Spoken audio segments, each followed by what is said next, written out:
Hello, everybody. Welcome.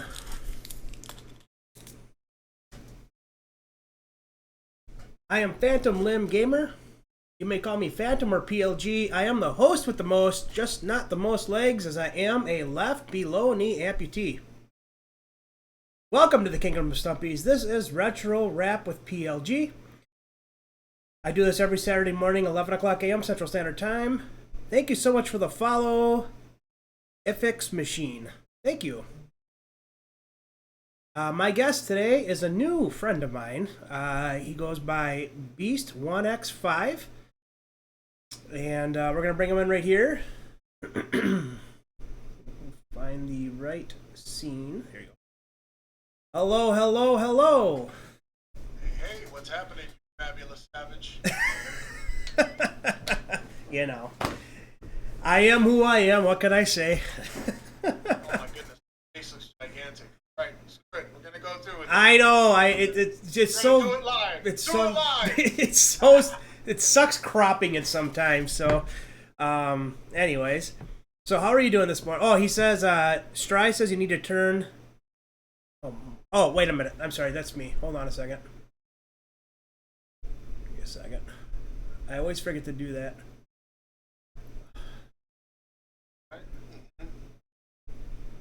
Just a little bit. Hopefully everything will go There clear we as go. hell. Oops. Oof, There we go. that's a lot? I don't know if it's a lot. All right. Is that good? Harlem Arcade Mr. Wing Zero. That is a very long name. How you doing? Thank you so much for tuning in.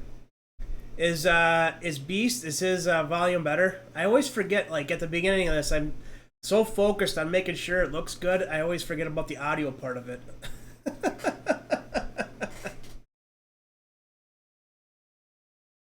He sounds really far away from his mic. I'm literally like right here. And I turned his volume up. Your volume is pretty much all the way up. I'd like to hope so.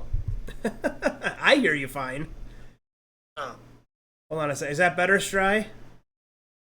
Are you sure your volume is up, Stry? Hey, Sargerino. Thank you so much for joining. I appreciate it. Sounds like it comes from my speakers. Hold on a second.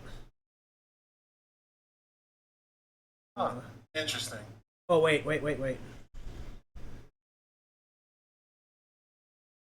Oh, can't hear you now. You can't hear me? Oh, we're good. Yep.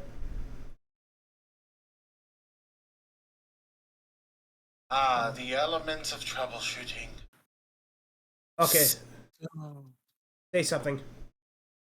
Something. There we go. Okay, I got it fixed. All right. All right.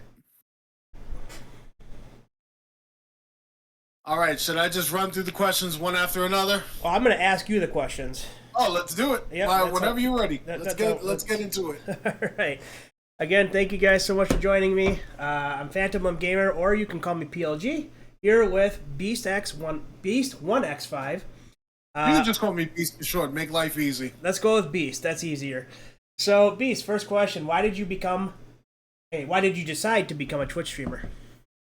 Alrighty. So, in '09, that was the first time I ever went to Japan. Period. I went to the spot called Traders Number 3.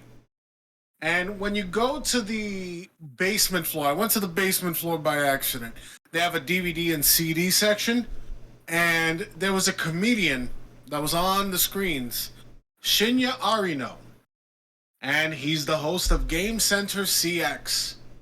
It used to be on Kotaku for a little bit, but it was poorly translated and poorly narrated. But courtesy of watching a comedian play through retro games and fail multiple times was absolutely hysterical. And on top of that, if you understood the Japanese humor, it was even funnier. So fast forward to roughly 2013 when I got into a really good friend of mine. His name is Animus, DJ sound engineer. He got me into PC gaming. and he bought me my first capture card. It was an AverMedia 720p 60 FPS cam, and I started there. And I'm still having, what you call it, I have moments when streaming when I go, straight up dead eye, and I gotta remember, oh snap, I have an audience that's chatting and chopping it up, and I'm zoned in, and all of my friends are like, oh snap. Everyone that's watching will be like, oh snap, this is actually really intense. Everyone hold on, hold the line. All right, he's back with us. So it was primarily because of Game Center CX, but then again, the production for Game Center CX is more than what I can possibly afford. Very cool. What is your favorite retro game series of all time and why? Okay, so I've got a couple. Okay. I've got a couple because I want to say at the age of 2, I started on the 5200. But the games that stuck with me for the longest period of time has to be the Streets of Rage series, primarily 1 and 2. Because the music was perfect, hit detection, combo system, perfect. 3 was a interesting change in direction, but definitely Streets of Rage 1 and 2. For the TurboGrafx 16, it's definitely Splatterhouse. For the NES, it's a tie between NES Tetris, Mike Tyson's Punch-Out, and Vice Project Doom. Oh, okay. Yeah. Cool. Do you have a favorite retro gaming system? A draw between the Sega Saturn and the PlayStation 1 right now. I got introduced to the Saturn very, very late, like 2006, 2007 late. Oh. Because in my neighborhood, I'm from Brooklyn, Bushwick, Brooklyn, New York. So at the video rental store Capone that was down the block, the original owner was there. He had a few Saturn games, but it was mostly PlayStation. And the Saturn didn't last too long in my neck of the woods, so they ended up just rolling everything over to PlayStation. And then when the Dreamcast dropped, it was the battle between those. But when I got into the Saturn, the level of appreciation that I have for that system, like, skyrocketed. And then I ended up getting one a couple of years later, and then I went through a few, and now I have the Black Skeleton This Is Cool edition, and I actually have the Terra Onion mode inside of mine right now with my personal library. Oh, that's kind of cool, because usually when you ask somebody what their favorite retro system is, very rarely will they say a Sega Saturn. It's just one of those systems that, I don't know, usually it's Sega Genesis, Nintendo, N64, PlayStation 2. Very rarely do I hear anybody say Sega Saturn. That's pretty cool. Yeah, so the reason why I'm opting for the Sega Saturn is because since going to Japan in 2009, the more you go back, there's more to dig through. One of the first game centers I went to was everybody and their mother goes to the Club Segas, but nobody talks about the Taito stations. But when I went to Taito Hey for the first time, and you walk through that second floor, and the second floor is nothing but bullet hells, you get intrigued automatically. So, bouncing between that and the retro fighting game floors, and then when you purchase a Saturn, you realize, oh man, a big chunk of these arcade games are arcade perfect on the Sega Saturn. So, it right then and there, it's like, okay, I guess we're practicing on the Saturn, and then we're going to see if it actually works at the game centers. So, yeah, man. Definitely the Saturn. That's and, despite it having 2 separate processors, which made it difficult to develop for, had that not have been the case, the Sega Saturn would have had a better lifespan than what it did. Yeah, I was going to say, I don't feel like it was out that long. Like, I compare it to, like, the Nintendo Wii U. Like, the Wii U didn't have a long shelf life. I just feel like the Saturn didn't have a long shelf life. Hilarious enough, the Wii U has a bunch of pretty hilarious games that I hope get ported to the Nintendo Switch more sooner than later. Well, just one in particular because it made me nearly crap myself laughing because of how hilariously bad and how hilariously gruesome it was. I don't know if you ever heard of it, but I'm referring to The Devil's Third. No, I never. Is it an indie game? No, it's not an indie game. Really? If I'm not mistaken, hold on, let me. The Devil's Third is actually made by oh my goodness. You're gonna laugh at this. Itagaki, the creator of Ninja Gaiden, actually made that. Oh, really? Wow. Was it a Wii U exclusive title? Yes. Yes.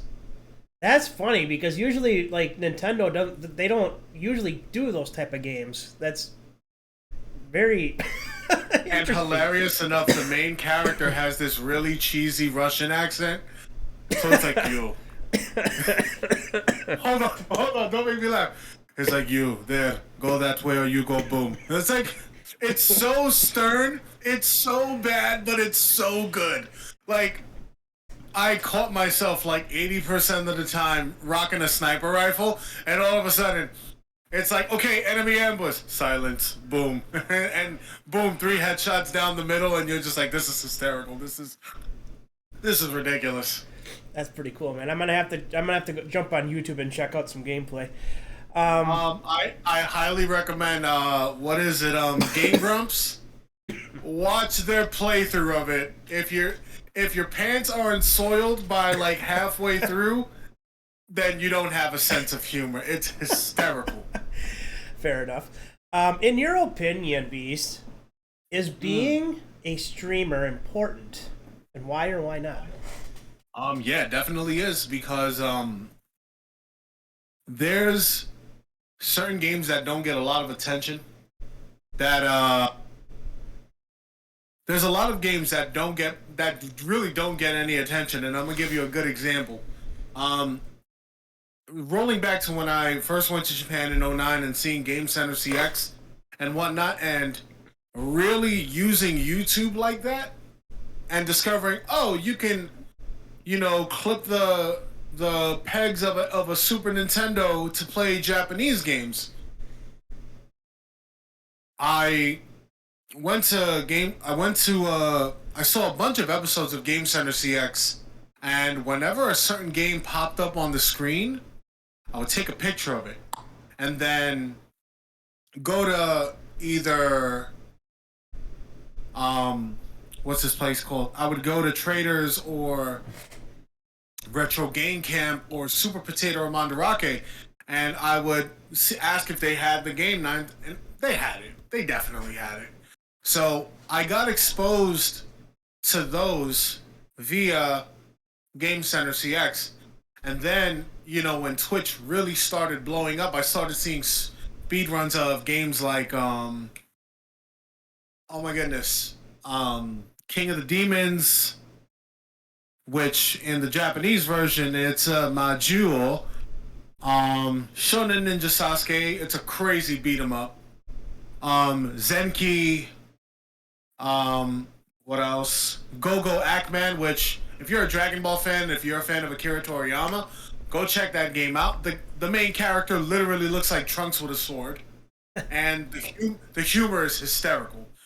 And there's one more game that I'm trying to like get out of my head, but it just won't cooperate right now. But primarily just to intrigue viewers to the games that you're playing. So in other words, basically, it's a great way to expose viewers to new games that they may not have heard of, that may not have seen, something that they can, something new that they can try, and try to get those like unknown titles a little bit more known. Even the with more ROM hacking projects that have been popping up via ROM hacking, or if you go to cdromance.com, there's English translations to games that we definitely never got out here, like Link a Level Story, But if you're a fan of Berserk, that for PlayStation 2, that recently got an English translation, and as well as both JoJo games for PlayStation 2, which are action games.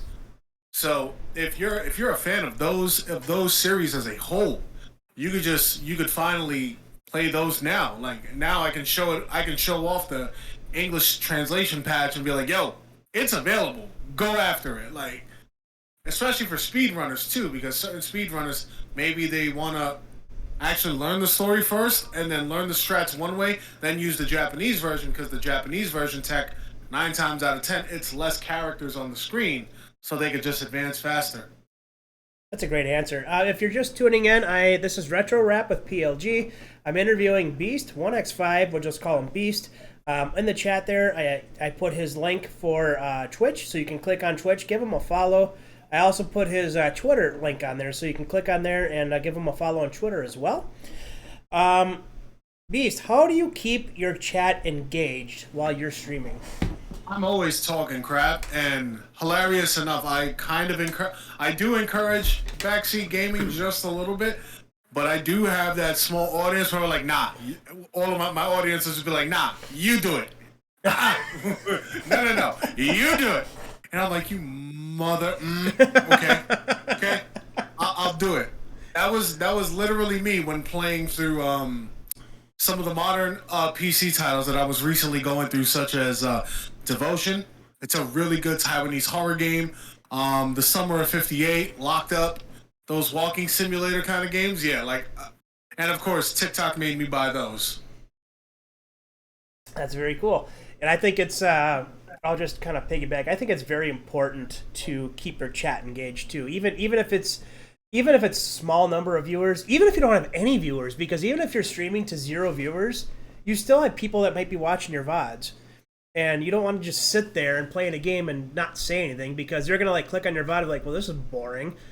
And I've always been one to I don't tune into a streamer to watch the game they're playing. I'll watch streamers play games that I absolutely hate just because I like the interaction with them and their community. So I think it's that's a good answer, man. I think I guess being engaging is very important. More important, paying attention to the game you're streaming or responding to your chat, and why? Oh, yesterday. Yesterday was a very big issue with me because I was playing Dark Pictures Anthology's House of Ashes, and it's a cinema-based horror game. It's basically like a playthrough movie. Every once in a while, you get control of the character. You have to do a little bit of exploring, and then boom, quick time actions. So I've had to be like, guys, you got to give me a minute. You have to give me a minute. And certain scenarios got really crazy, and I had to legit tell my people, yo, you guys got to give me a minute. So yesterday was the biggest test that I actually had to focus on in game as opposed to people in chat. And people in chat were just like, bro, that was insane.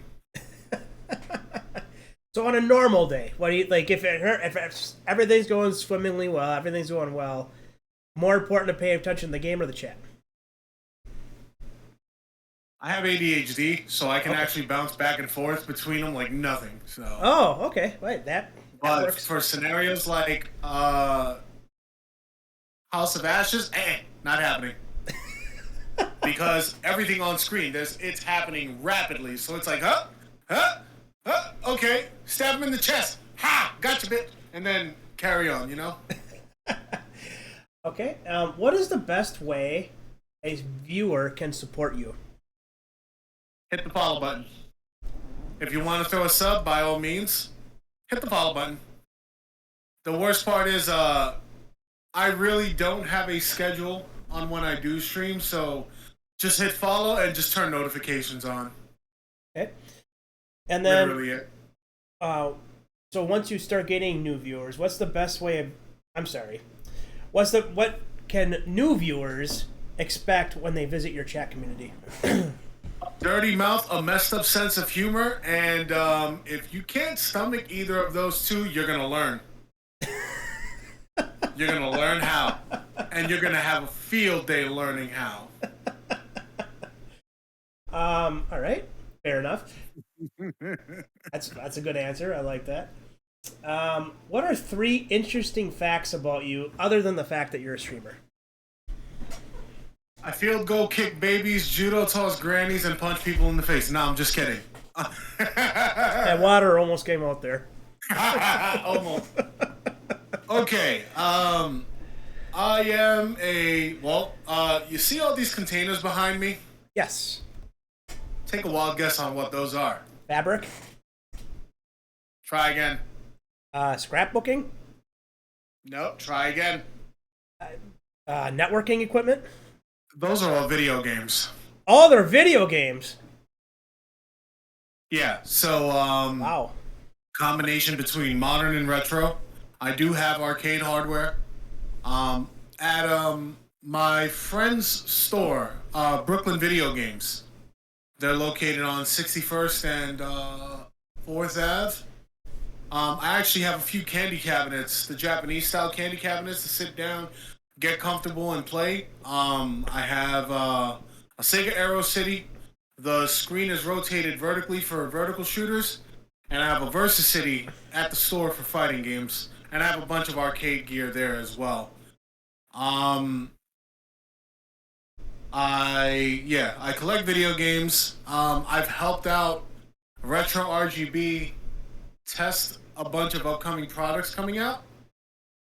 And I build my own fight sticks for fighting games, vertical shooters, etc. Hang on, I'll show you. And I do help beta test certain products before they hit general public. This is one of my fight sticks right here. You built that? Yep. That's cool. Yeah, so the case is from allfightsticks.com. All the parts are Sanwa, Japanese parts, minus this, because in case someone at an event tries to borrow your fight stick without your permission, you can just pull the shaft off and be like, nah. Do you sell them too, or do you sell them or just build them? I don't sell them. I just build them. Speaking of which, one of the guys in chat right now, Stry Stadium Arts, I actually assisted in them building their fight stick. So yeah, this thing is good for modern and retro consoles too. So yeah, and third, let's see. I speak a little bit of Japanese. Oh, really? Japan is, yeah, Nihongo ga skoshi hanashimasu. Right back at you. Yeah, I only know a little bit. That, I know enough to get around, and I know, enough to get food. You know what I'm saying? Well, as long as you can order food. Oh yeah, and ask for directions. Like that's how you do it. That's very cool. How many times have you been to Japan? Since 2009, up until now, I've only ever missed 3 trips. So I would go every year in the summer. I've gotten my tattoo work done out there. Yeah, I've gotten my tattoo work done out there too. Wow. Sailor Garnett is saying you ordered ramen for them at a place you ate at. Yeah. So that's a hilarious story. There's a Japanese ramen shop a couple blocks away from me, and the staff is Japanese, and if you speak their language, 9 times out of 10 you'll get a discount cut for you. So went in, I ordered, and I ordered in straight up Japanese, and my friend Sailor Grind was like, "Wait, what did you just?" And I'm like, "Yes, relax, child. You heard it correctly. You heard it correctly." That's funny. What are your long and short-term goals for your channel? Realistically, just to have a high follow count and get ad revenue off of it, I guess. Okay. Because this is just a hobby for me. Sure. You know what I'm saying? If I were to actually realistically make a living off of it, that'd be fantastic, but you know, with life right now on my end, nah. I'd rather just keep it as a hobby. Are you full-time or part-time Twitch streamer? Part. Part-time. 9 times out of 10, I'm a weekend warrior, and whenever I get actual holidays off from work, then I'll be on.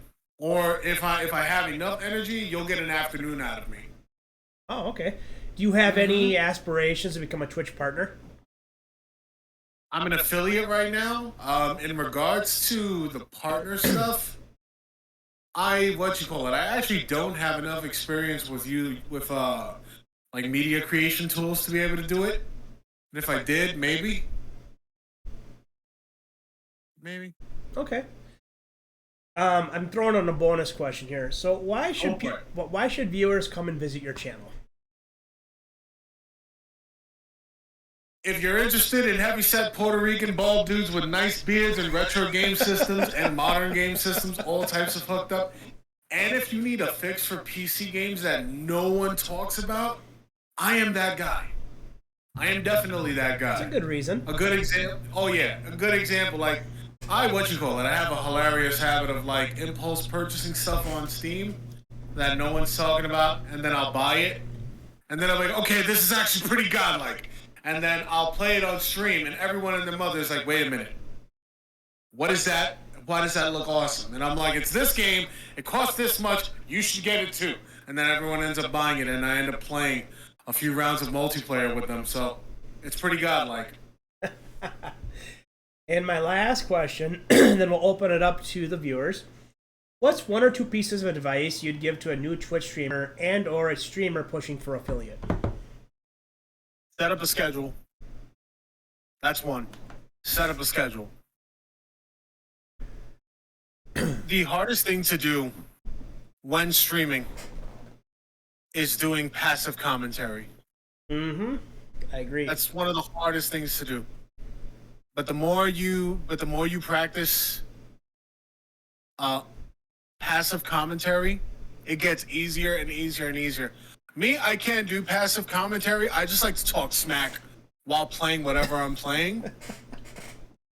Just in case if I get that one person that, you know, when you have that annoying girlfriend while you're both watching a movie and be like, but babe, what's happening here? I don't know what's happening here. I'm watching it at the same pace as you are. Like, that's what we gotta keep in touch. On top of that, I'm also one of my goals actually is to do commentary for fighting games and, if humanly possible, MMA. Cool. Yeah, like I used to train in it years ago, but I've been an MMA fan ever since I was 13. Okay. So whenever UFC, Pride, or when WEC was its own organization, same thing. Like I can call certain moves out. The best way for certain fighters to advance positioning, throwing punches, kicks, etc. Like, I know all of that. Well, the majority of it. And on top of that, when I hear my favorite athletes run commentary, I'm able to pick up off on it and I can regurgitate exactly what they were saying in a separate fight scenario. That's cool. One thing I will say is, in terms of passive commentary, when I first started streaming, I was streaming to 0 viewers for probably a month. But what I would do is, instead of like just talking random talk, I would like do walkthroughs of the games I was playing. So like I'll use OG Zelda for example. I would just say, okay, so this is where I'm going. I'm going to this level first because I need to get this item because this item does this for the sex. Or like Mega Man, I would say I'd go through Mega Man and say I'm starting with this boss first because of this reason.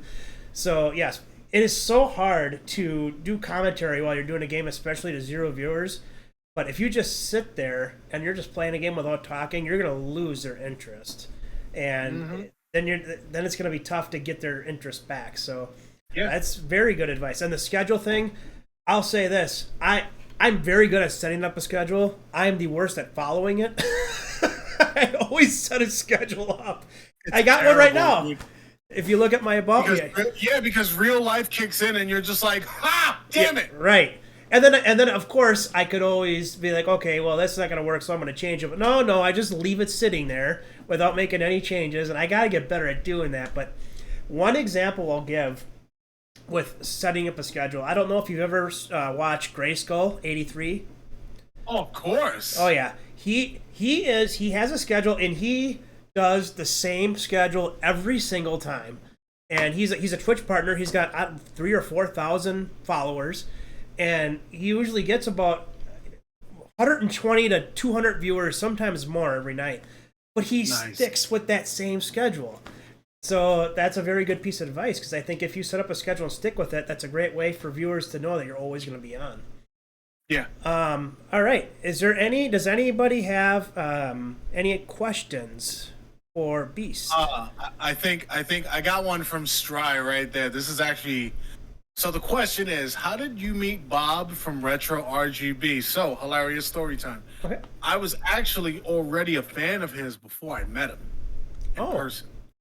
So, this is what happened. I was offloading some Neo Geo MVS cards. I was selling off some Neo Geo MVS cards, which is arcade hardware for those that don't know.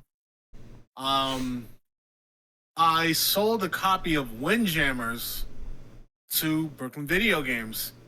And, they installed the card to make sure it was working. And I got a really good trade in that day, too. And the next thing you know, Retro RGB walks in. And I'm like, oh shit, it's Bob. Oh shit, it's Cousin Scott. And then next thing you know, we're kicking back a few beers, chopping it up, talking about retro games, his upcoming projects, and everything else in between. That's pretty cool. That's pretty cool. That's a cool story, man.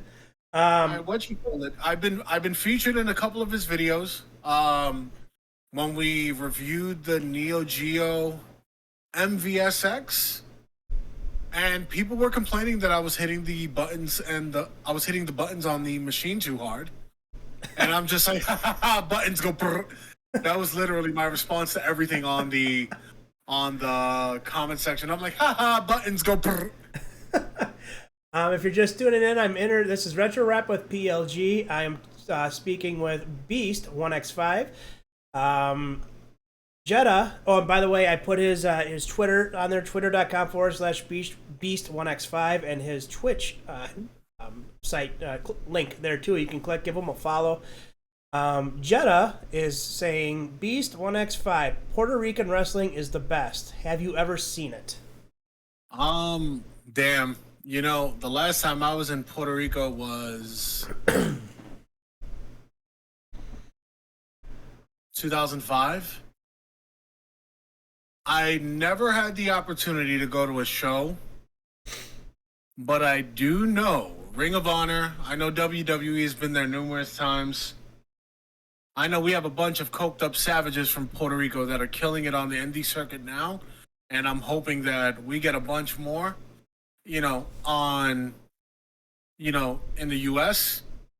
But I genuinely haven't. Like, I would like to, when these restrictions get lifted and people actually start following with guidelines and stuff, I'm fully vaccinated. But that's besides the point. But I 100% believe you. 100% Puerto Rican wrestling is pretty godlike. But here's the big but. And I'm not talking about mine.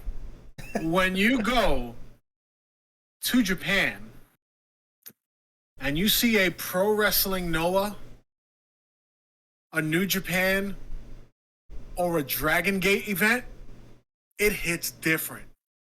It hits so different. This is coming from someone that sat ringside. Wow. And hilarious enough, the tickets are super cheap when you go to Japan. Oh, really? It's like $80 for front row every time. It doesn't matter what venue. Wow. It doesn't matter what venue. When I forgot which match. No, I'm going to tell you exactly what match it was. I went to New Japan. I went to a New Japan match, and it was when Katsuyori Shibata, one of my favorite wrestlers from Japan, period, had a match against Minoru. No. Shibata versus Kyle O'Reilly. Oh, My soul was in pain. And I was in the third row. wow. And I heard all the strikes, everything, and the best part is it goes, their formula for those types of matches when it goes shoot wrestling, MMA, pro wrestling, shoot wrestling, MMA, pro wrestling, and that wave is just so perfect. Like, it just hits different. It's cool. When Japan reopens, I'm out. I can't wait. Harlem Arcade is asking, as much as you both love Castlevania, what is the one Castlevania game that holds dear to your heart? Symphony of the Night. Why is it Symphony of the Night? There should be no reason why a video game like that should have a soundtrack that perfect. The entire, like, here's my theory when it comes to video games. If your soundtrack is perfect, if your soundtrack is good and your controls are tight, you automatically have me by the balls at 70%. Like, I'm in. Like, you have me. If there's some balance issues, that's when it may, balance issues between enemies, that's where it starts to trickle. And then ease of access, that's where it starts to trickle. That's the last 40%. Because I give up to 120% if I think it's perfect. Castlevania is 120% guaranteed. Wow. Symphony of the Night. Anybody else have any questions for Beast? Throw out all your questions right now. All of them. What do you guys want to know? Yeah. Anything. Hilarious enough, I actually saw gameplay of Ender Lilies the other day. A lot of people have been telling me it's really good. I actually have. There's something that I added on my Steam wish list the other day that it's basically Castlevania, but what do you call this thing? You level up like it's Gradius, or in Japan, Gradius. What's the name of it?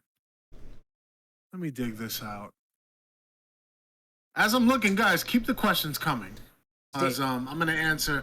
I'll answer whatever you need me to answer. Stry is also asking, favorite arcade cab PCB you own and that you wish you could own. Okay, so the name of the game is called Dire Vengeance. If what you call it. Dire Vengeance is it's basically Castlevania meets Gradius, and it's just a side scroller. It's awesome.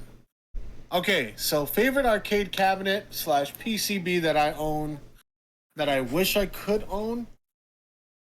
Honestly, I'm good on arcade PCBs. Like, I genuinely have what I want.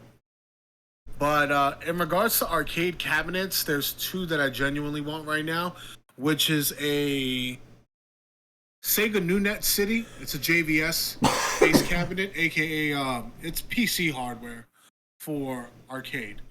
Primarily because I'm a big Tetris the Grandmaster 3 or Tetris the Grandmaster series fanboy, and I can play that game to the moon, like to the moon and back. And the second one is the Egret 2. The Egret 2, you can actually lift up the panel and you can rotate the monitor. There's a latch, you can just rotate it by yourself. You don't have to do any heavy lifting. Super pretty cabinet too. That's cool. Okay, do I like rhythm games? Abso-heckin-lutely. I've been playing music rhythm games since 2001 with DDR for the original PlayStation. DDR into Busta Groove, into Amplitude, Mad Maestro, Guitar Man, Beatmania 2DX, Guitar Hero. Yes, I've cleared through the Fire and Flames. Spin Rhythm, DJ Max, what have you. And if I've never played a certain game before, I will definitely play it, and then by 3 or 4 games in, I might be playing on the second, the if not the first, the second plateau of the difficulty scale. Street Fighter or King of Fighters? Which one and why? Okay, so neither one of them are my favorite. I actually like them both equally, but the thing about KOF is you got to play KOF to learn all of your inputs correctly. And on top of that, in KOF, you're forced to learn how to run hard pressure against your opponents and opening them up. Street Fighter is simplified KOF without the... But the only problem is in Street Fighter, you have to do more active reads in order to gain advantage and then knock them out. Favorite fighting game, though? Super Street Fighter 2 Turbo. Especially if you go to Japan, specifically Taito-Hei, and it's 10 cents a game. Oh, jeez. Yeah, and Cheap. killers go there. Killers do go there. Wow. The rarest thing I have That's a good found... question. Yeah. Rarest find you've ever encountered at Brooklyn Video Games? Oh, there's a Sega CDX there right now, complete in box. Oh. Yeah, there is a legit Sega CDX right there in box for I think $400, $500, give or take some. Wow. That's like a PlayStation 5. Yeah, but Oh my God. and the best part is it's fully serviced, brand new capacitors. It might be more now. I'm not 100% sure, but when I caught a glimpse of it, it looked like it said $400 or $500. But yeah, Wow. yeah, man. That's pretty cool.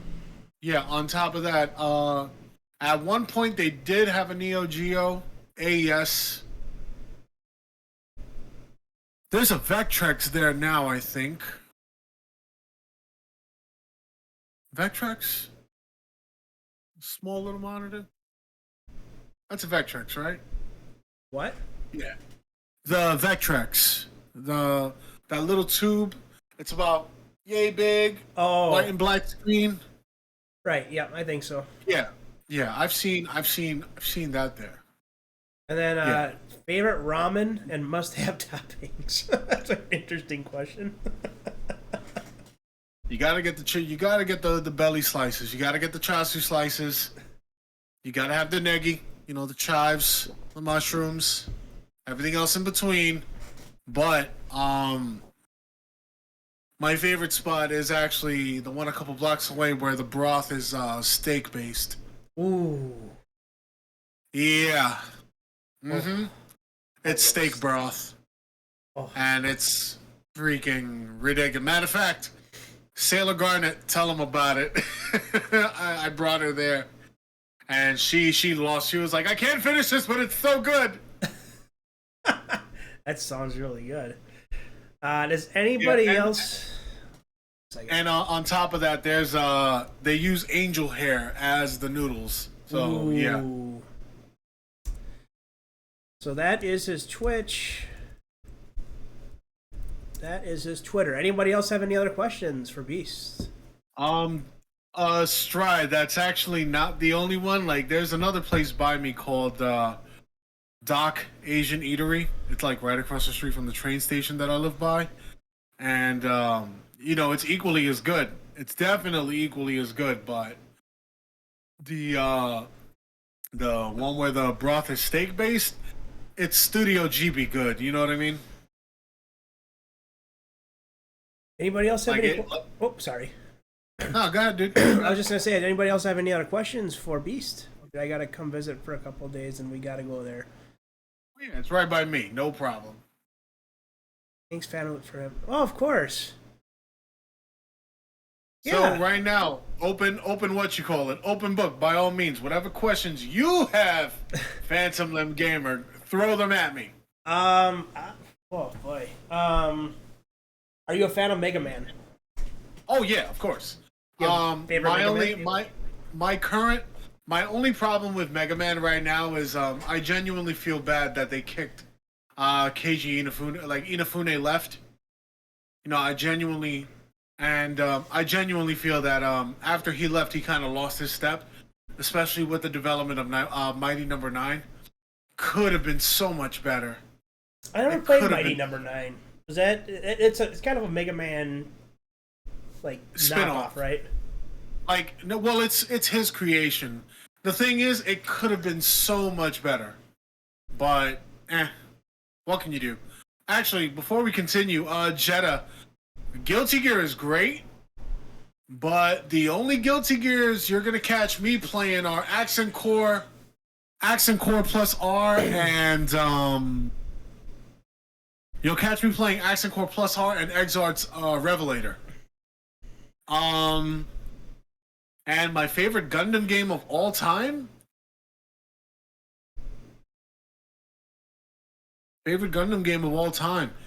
Unicorn for PlayStation 3 and Endless Duel for Super Nintendo / Super Famicom. I've never played a Gundam game before. Really?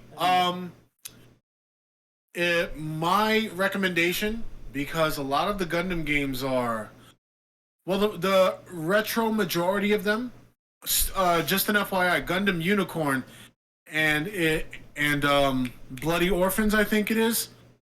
Keep in mind, they're completely in Japanese, but if you're familiar with their storylines from the series, it's a one-to-one adaptation. So you're good. In regards to Gundam games, the majority of them are RPGs. That's the only thing that sucks. The bigger majority of them are RPGs and arcade games. But the Endless Duel is a fighting game. It's a very good fighting game. And then you have the Mobile Suit series, which the Mobile Suit series is good, but the controllers are kind of clunky, very tanky, not very engaging. And then after that, like the current one right now, which people are playing competitively, is Mobile Suit Gundam full boost or max boost, whatever, for the PlayStation 4. Okay. Yeah. Gundam Breaker 1 through 3 are very good. And you can get those on PlayStation 4 / PlayStation 3 in English. But New Gundam Breaker, New Gundam Breaker you can pass on. But regular Gundam Breaker 1 through 3, you'll have so much fun with. I'm gonna have to try it. Much fun. I'm always looking for new games to stream. So, funnily enough, too, I don't play a lot of video games other than streaming, but I stream all the time, too. So, right. Anybody else have that's all my questions. Anybody else have any other questions? One more time here.